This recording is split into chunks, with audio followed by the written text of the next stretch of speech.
Hey YouTube.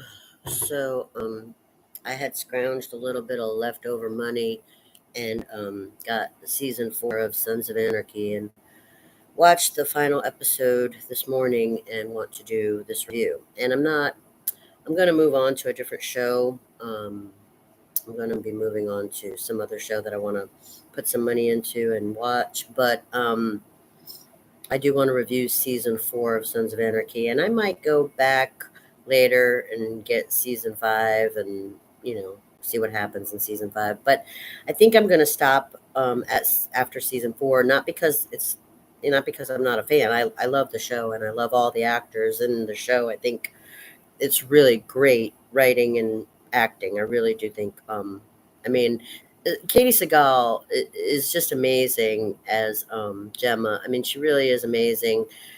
She was in Married with Children, and it's so different to see her playing Gemma um, as opposed to her role in Married with Children. It's very different, and it's really cool. And then I seen a lot of actors that I don't remember their names that are other actors around the scenes, and I'm like, oh, I remember that person from such and such, and it's really cool. But there is really a great cast that was involved in Sons of Anarchy, and I just want to talk about season 4 now because I just watched the last episode, and I have season 4 was way better than season 3 in my opinion. Yeah, um, because season 4 got back to the heart of things, whereas season 3, I was just like, God, this is just terrible. The plot in season 3 was making me, as a person who cares about the people, really disgusted. And I think now that I've seen season 4 and I can look back on season 3, I think season 3, whatever you're feeling when you're watching season 3, I think you're feeling what Otto is really feeling in season 3. You're feeling just like, fuck this shit, you know? Season 3 makes you feel what Otto feels. And that's very, very profound foreshadowing, because when you get to season 4 and you see what Otto decides to do in season 4, you got to remember how you felt in season 3, and then you understand why Otto is doing what he's doing in season 4.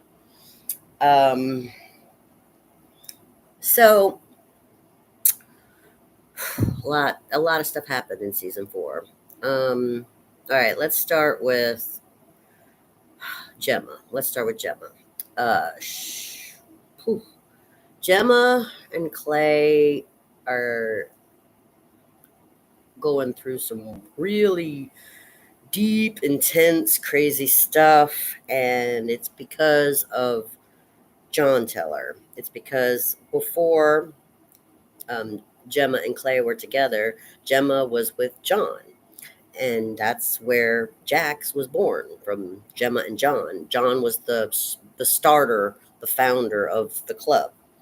So, uh, John wrote a lot of stuff. He wrote a book. He wrote a bunch of letters to a bunch of people, and there was a lot of his writing all over the place.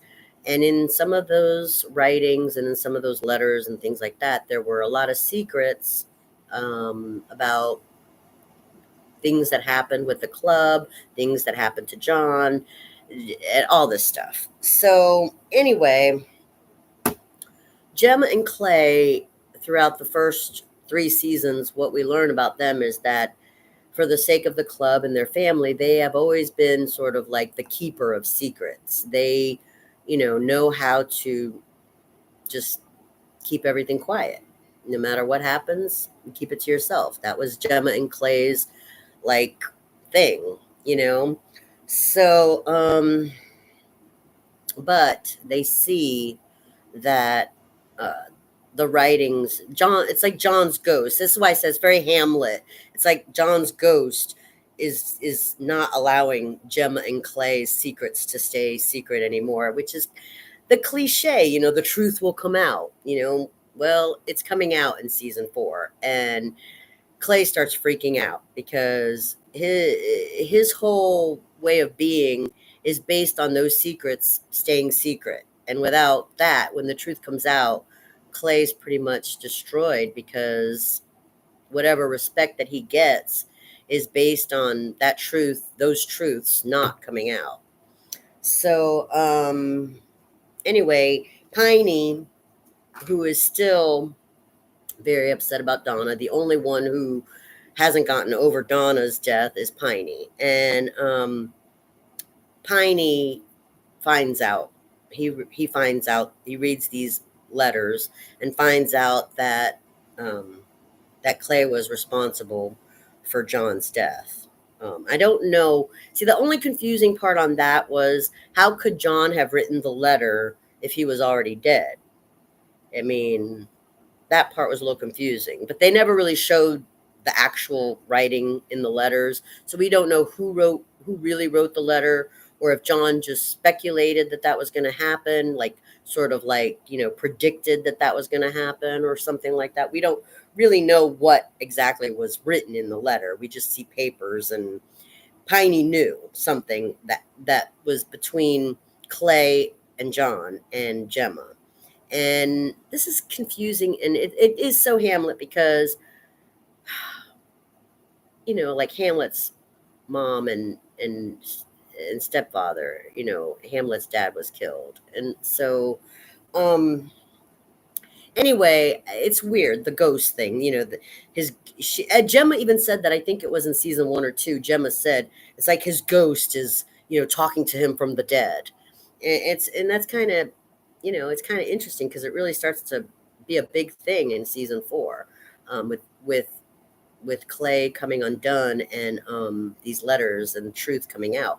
So anyway, first Clay tries to eliminate the problem by uh, killing Piney, who's Opie's dad. Okay, so this is where the drama really, kicks in, because man, it was just so sad. I mean, I gotta give another round of applause to Ryan Hurst, who played Opie. Oh my God. I mean, this guy is such a great actor. I mean, he finds his father, Opie finds Piney dead, and it is like, I mean, he just starts sobbing. And I mean, I don't know if you've ever seen a man cry, but it's just, I mean, Ryan Hurst did such a great performance. I was crying. I was crying for Opie. I was just like, oh my God. It's bad enough that he had to move on from Donna, and that his marriage with, Lila wasn't going that great and all that shit. And now his dad, is just like, oh my God, how much are they going to put on poor Opie? You know, and Ryan's performance is just amazing. I mean, I know everybody always praises, Katie Seagal's performance and Charlie Hunnam's performance, but really, Ryan Hurst, I mean, wow, what a great performance for Opie in season 4. Just amazing. And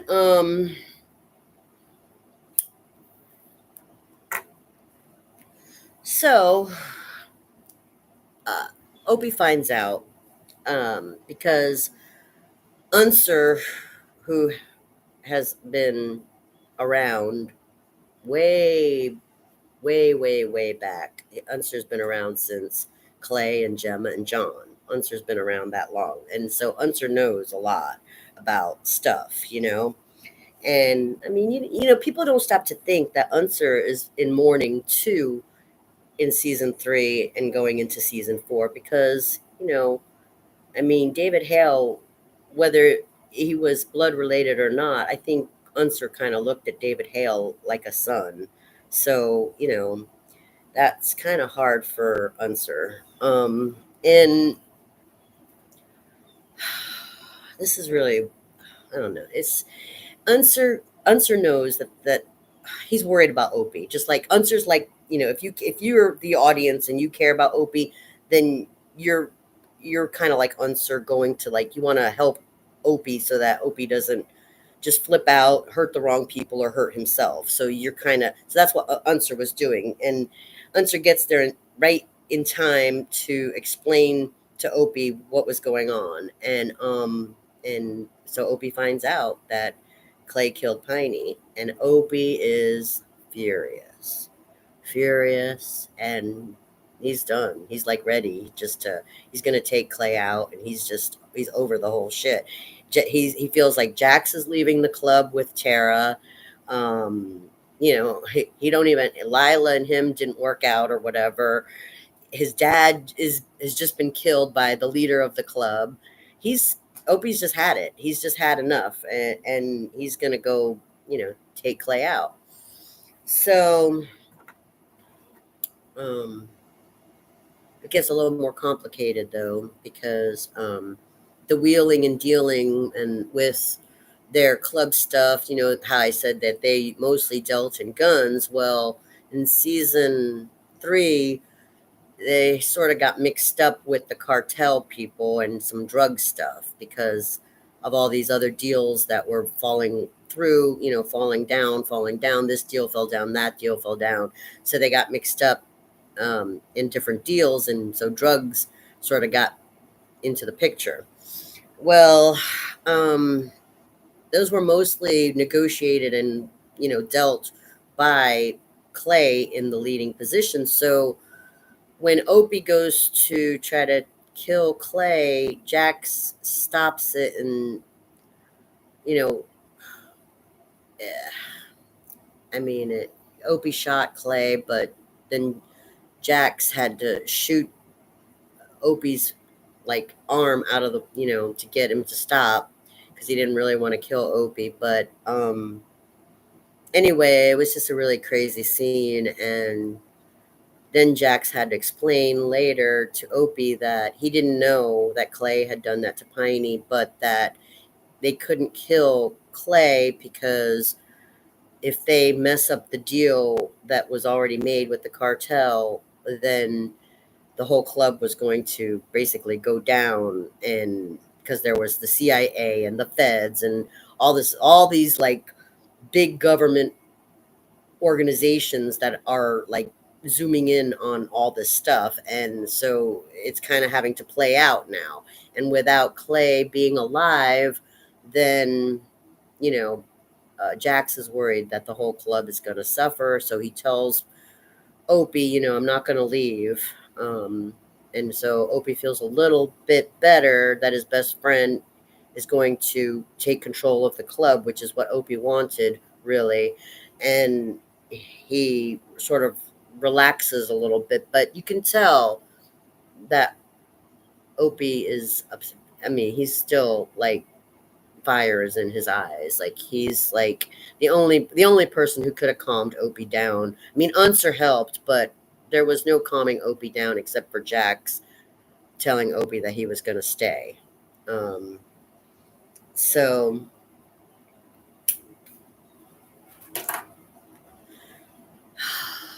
uh, other stuff happened too, because while Clay was freaking out, Gemma had confronted Clay about a hit that was put on Tara, because when Clay was going cuckoo, he set up a hit on Tara because Tara had the letters that Clay was feeling threatened by.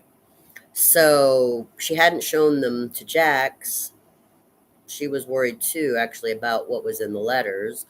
But because she had the letters, Clay wanted to take her out and set up a hit on her. And when Gemma defended, um, you know, like her daughter, like it's pretty much like her daughter. When Gemma defended um, Tara in front of Clay, like she said, "What are you doing? I told you not to hurt Tara," And then Clay and her got in a huge fight, and Clay beat the shit out of her and just fucked up her face. Like, everybody knew. And of course, when Tara and Jack saw that, they were like, oh my God, this is just terrible. And Gemma had said, Clay can't be saved. He can't be saved He's beyond it at this point. There's no way. There's no going back. I mean, just he just went completely off off the chain. Off the totally off. And mm,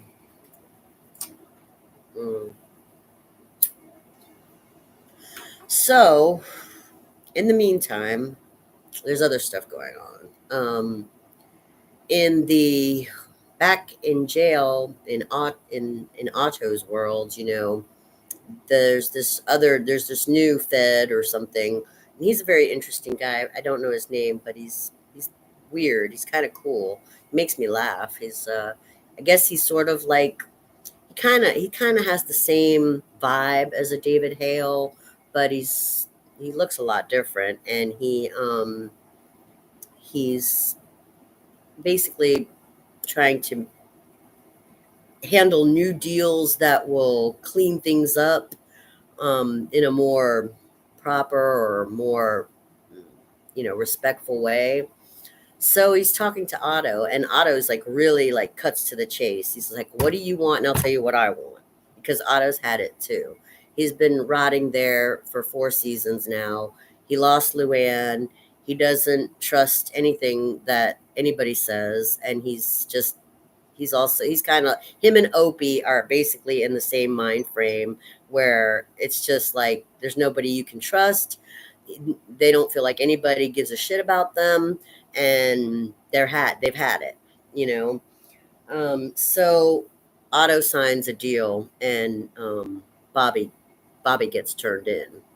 Bobby from the club, and one of the things that one part of the deal was that when Otto signed this stuff, he said, "I want to be the one who tells Bobby that I ratted on him." And so you see the scene where Otto and Bobby are sitting together, and Otto pretty much explains. He shows him the papers and shows him what's all going down. And first, Bobby's like pissed off and like, "Oh my God, like, what'd you do?" And Otto was just like, "Nobody took care of Luann. You said you guys were going to take care of Luann. You didn't." And that was the end of the conversation. And then they haul Bobby off. And then later on, you see Bobby sitting in his cell, and I kind of got the impression that Bobby was realizing, you know, why Otto did it. Why after all that time, nobody gave a shit about Otto and Luann. And that for all their loyalty, nobody gave a shit. So I think Bobby was sitting there now as sort of like the replacement for Otto. Because Otto also part of the signing agreement was he was on death row, and he asked for them to speed it up because he was just done. He just wanted it to be over. He made in his deal. He got the best that he could get for whatever he still cared about, and pretty much signed his death thing quicker. And I think Bobby started putting it together when he was sitting there. He's like, yeah, nobody gave a shit about Otto and Luann, and that's what happened. You know. Mm. So, um, then there's the stuff going on with Jax and Tara. And when Tara got abducted from the hit that was put on her, she almost lost her hand. Her hand got really damaged.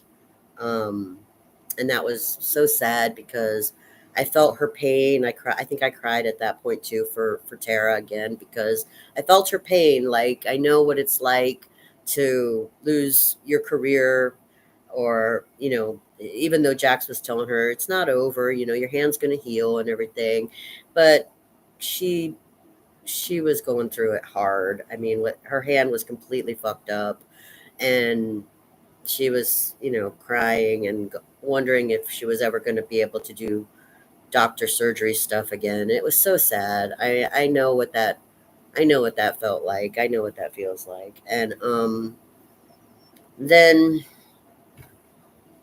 uh, while Tara's in the hospital, this is the total cliche of kick them when they're down. But I don't think that it was Wendy's intention. We haven't seen Wendy since season 1. All of a sudden, Wendy shows up. at the hospital to go visit Tara. Oh, oy vey. I mean, talk about bad timing. I mean, oh my God. It was just like, Wendy's doing great. She got off the drugs. She changed her life. She's a new and improved Wendy, and she should be applauded for that. And she wants to see Abel, and I don't blame her for that. I mean, that's just a maternal instinct. You can't blame the woman. She did bring the kid into the world. It's not Wendy who's the villain here, but her timing was the villain. I mean, to come into the hospital room and lay that all on Tara while she's already crying that her fucking surgery, that her fucking job is gone because her hand's all fucked up. To do that to Tara at that time was just awful. Couldn't she have just waited till Tara got out of the fucking hospital? I mean, come on. You know, People have no sense of compassionate timing, you know? So I mean, I'm not mad. I wasn't mad at Wendy for saying I want to see Abel. And I don't think that Tara, in her normal right mind, would really, begrudge her that because Tara is a mother. So she would know how, she would understand. But timing matters and shit like that. Timing really does fucking matter. Anyway, so that was really rough. And anyway, so Opie did shoot Clay, and Clay was in the hospital too. And pretty much Gemma and Tara uh, assume and almost kind of plan or think that Jax is just going to take him out at that point because it's easy and, you know, they just don't see any point in letting Clay's existence linger, but they don't really understand all the stuff that Jax had to explain to Ope about the cartel situation. So it's confusing. It's like in one hand, you're just like, yeah, between Tara and Gemma and Ope, you can see, you can totally feel like, please, just get him out of the fucking picture, right? But then, you know, Jax wanted to run away with Tara and take the kids and get out. He was gonna do like the way that Donna wanted Opie to get out in season one. Jax figured, him and Tara should do that at this point. But then when he saw that the whole club was falling apart, he has no choice again. He tells Tara crying at the end, I can't leave the club. I can't. It's a part of me and I can't leave it, and they're both crying and it's sad too because it's painful. I know how that feels too. It's just like Tara's hand, her being a doctor is a part of her, and her crying about that hand, it would be like Jax crying about the club. You see it. Ugh, it was emotional. It was really emotional. Anyway, so um I I'm crying. It's an emotional show. I'm not gonna just I'm not gonna watch it. I'm gonna move on to another show. Just can't handle it. it's just it's too emotional. I just can't.